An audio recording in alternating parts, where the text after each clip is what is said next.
Hi guys, Konnichiwa, it's Yumi here. Today we're going to do part 2 for the walkthrough of Nancy Drew, Tomb of the Lost Queen. The last time we were here, we had just finished reading Nancy's a recommendation for Nancy to work with Professor John Boyle, and we collected a lighter from Professor John Boyle's bunk, and we also collected Professor John Boyle's notes against Lily's wishes, but it's really not up to her. Just to go over the notes really quick, this symbol indicates the royal son, always at the end of the name, and this indicates the royal daughter. And we know that this means A, this means F, and this means N. So yeah, and we learned that Professor John Boyle was having a hard time trying to decipher the hieroglyphics, so that's something that we have to keep in mind. Now, we already talked to Lily, met her for the first time, and this is obviously Nancy's bunk. Cocoa Kringles, gotta love that. Great! I could use this to translate the hieroglyphs. Okay, so these are his Egyptian hieroglyph to English dictionary and hieroglyph practice book, companion to the authentic hieroglyph dictionary. So, as Nancy said, they'll definitely come in handy. And this is how to read Egyptian hieroglyphs. When you play this game, just keep this in mind. The way I did it was I sort of copied what I saw, and I referenced back to, the signs, like this means A, this means I, this means A or E. But like I said before, Professor John Boyle was having a hard time deciphering the hieroglyphs, so I don't know how reliable they are, but they helped me in the game. So just keep this in mind, that this is here, how to read Egyptian hieroglyphs.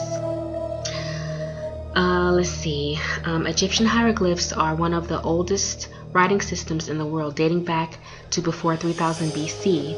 Hieroglyphs, which means sacred inscriptions in Greek, were used mainly for inscriptions in temples and tombs.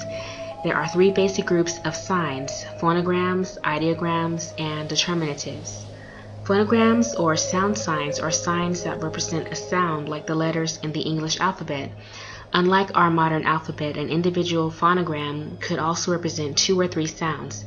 Single sound signs are known as unilaterals. 2 sound signs, such as PR or pr, are bilateral, and 3 sound signs, such as ws, are trilaterals. Ideograms, or sense signs, represent the actual object depicted. They were generally drawn with a single stroke sign beneath them, indicating that they were to be read as an ideogram and not a phonogram. Determinatives, or labeling signs, are ideograms that appear at the end of a word to give an indication of its general meaning. The hieroglyph depicting 2 feet is frequently seen as a determinative to indicate movement or walking.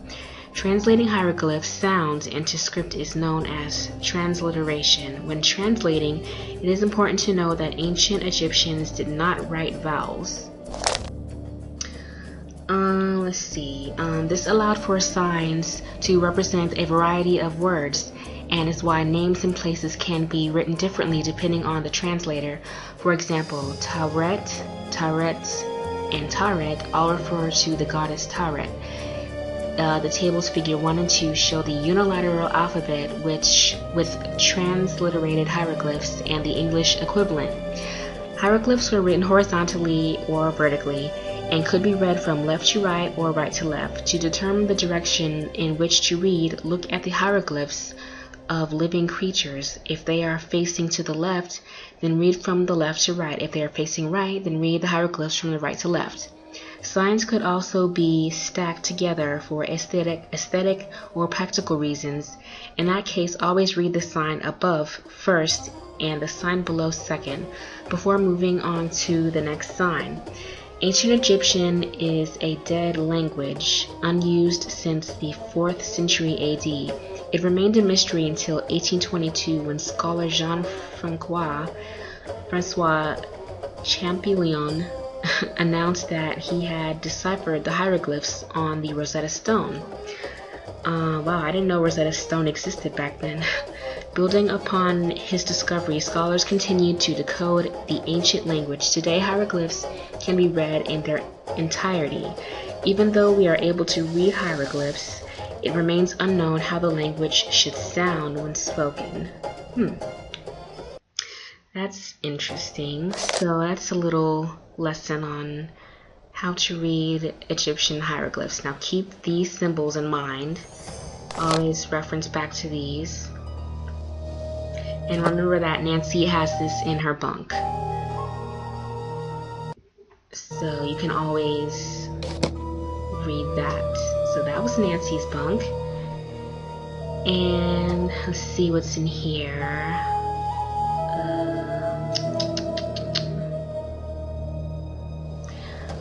Okay, this... Stay out of there! Okay, that's the one time I'll listen to Lily. Well, I don't have a choice, but it looked like... It looks like, I can't read it. Ab something. Whatever. So, let's see. We're almost done exploring the tent. And... let's see, what is this? This game looks cool. Can we play? Yes. The goal is to get all of your pieces off the board first. When a token reaches the last square, it's removed from the board. To move, throw the sticks. The number of light sticks determines how many spaces you move. If all 4 sticks are dark, then you get to move 5 squares. Okay, for me personally, sometimes I learn better by actually doing it. I've played this before, and I get really upset when I lose because I really don't like Lily. But basically, you have to get... Nancy is this color, and you have to get all of Nancy's pieces over here before Lily gets all of her pieces over here. So let's see. Oh, and you have to I threw a 2. Well, what does that mean? You can move any of your tokens to either an empty square or a square occupied by your opponent. Okay, whatever. So let's just start. If you throw a 1, 4, or 5, move a token and then throw the sticks again. If no moves are available, the player skips their turn. I've rolled a 3, so I'll move my token 3 spaces. If you land on an opponent, you swap places, sending your opponent's token back to your token starting position. If an opponent has 2 or more tokens in adjacent squares, then they've created a block. You can't swap places with a token in a block, but you can move over it. There are 5 special squares on the board, each with their own name and design. The square with the Ankh is a safe square, and the token on this square can't be swapped. All tokens must stop on the square with the bird, even if the throw would have moved them past it. They can move past it on their next turn. Landing on the square with the water sends that token back to the square with the Ankh. The last 2 are safe squares, so tokens can't be swapped. Let's start a game. You can go first. Okay, so we know that landing here means that you have to automatically stop no matter how many spaces you can move. This means if you land here, this represents water, and that means you have to go back here. These 2 are safe squares, and what that means is if Nancy has a piece that lands on here that can't be swapped, so they're safe. So let's start.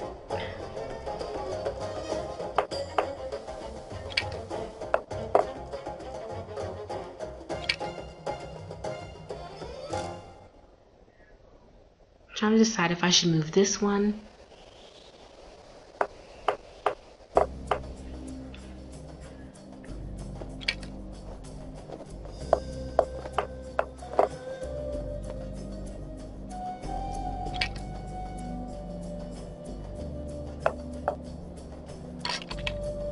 That's cold, Lily. Sure is.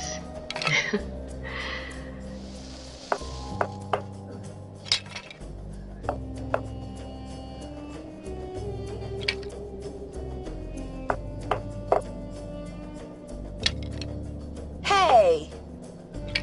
Bad news for you.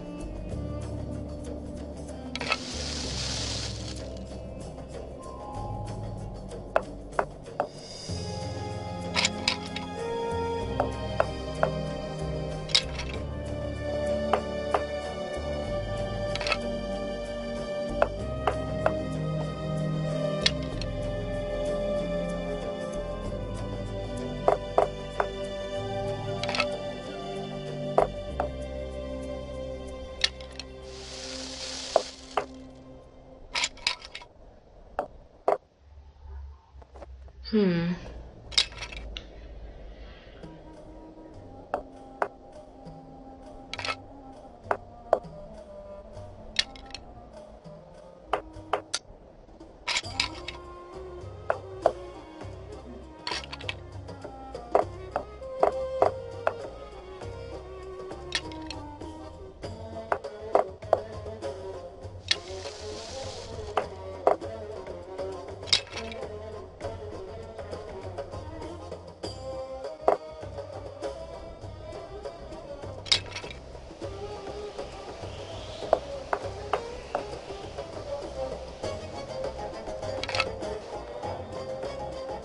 No fair!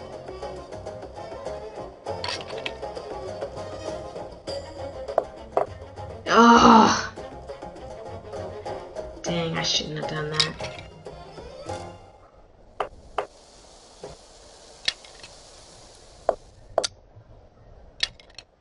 That's cold, Lily.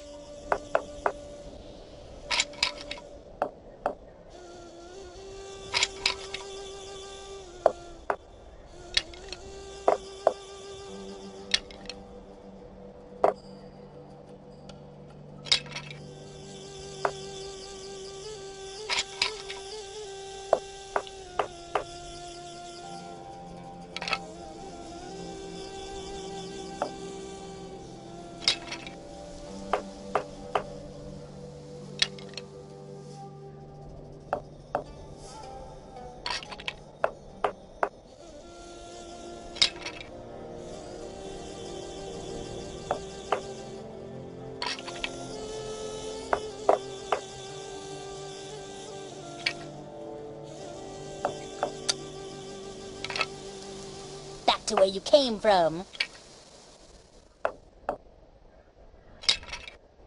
Darn you, Lily.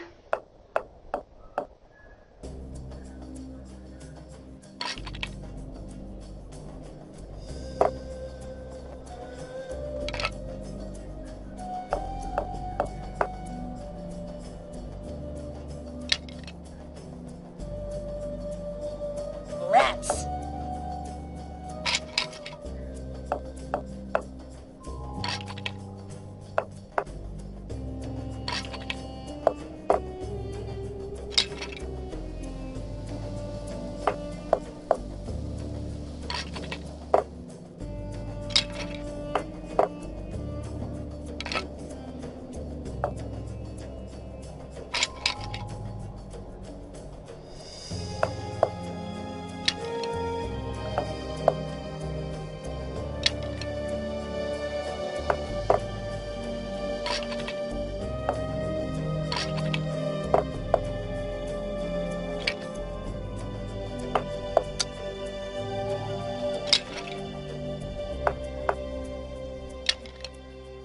Rats. That's right.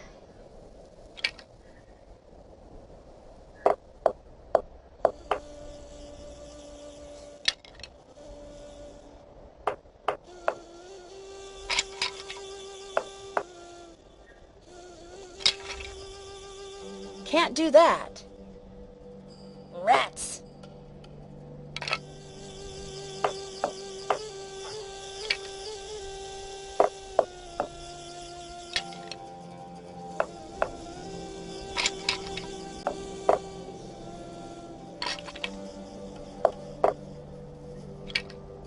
No fair!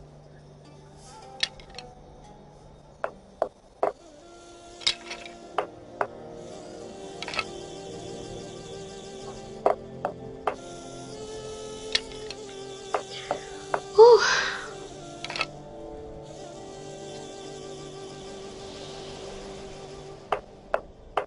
Oh, no.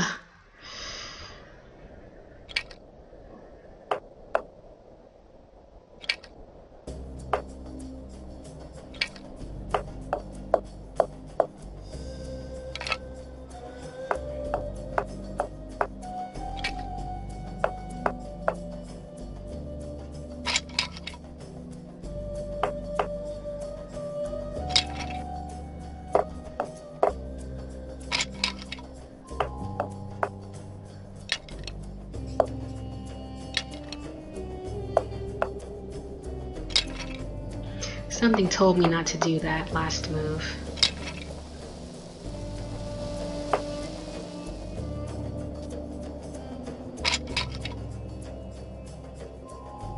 Can't do that.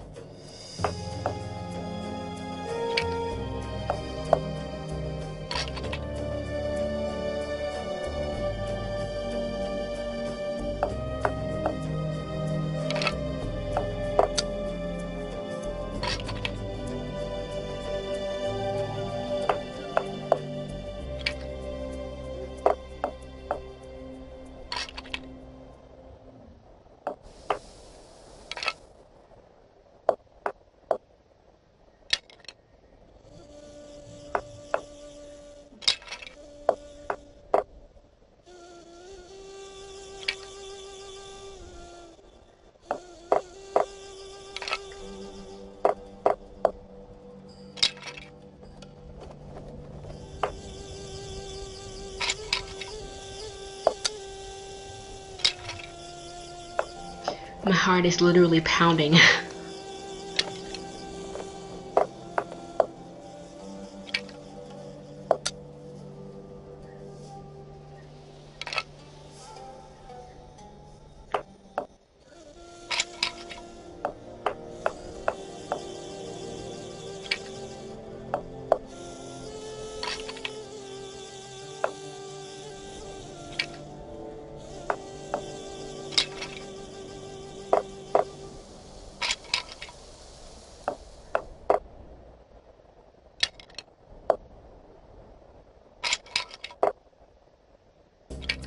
I'm sending you back.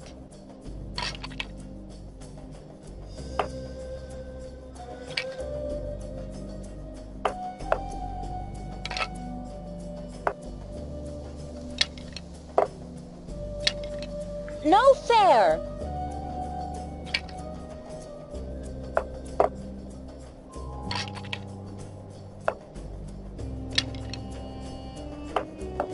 Oh, yeah! Oh my gosh, I won.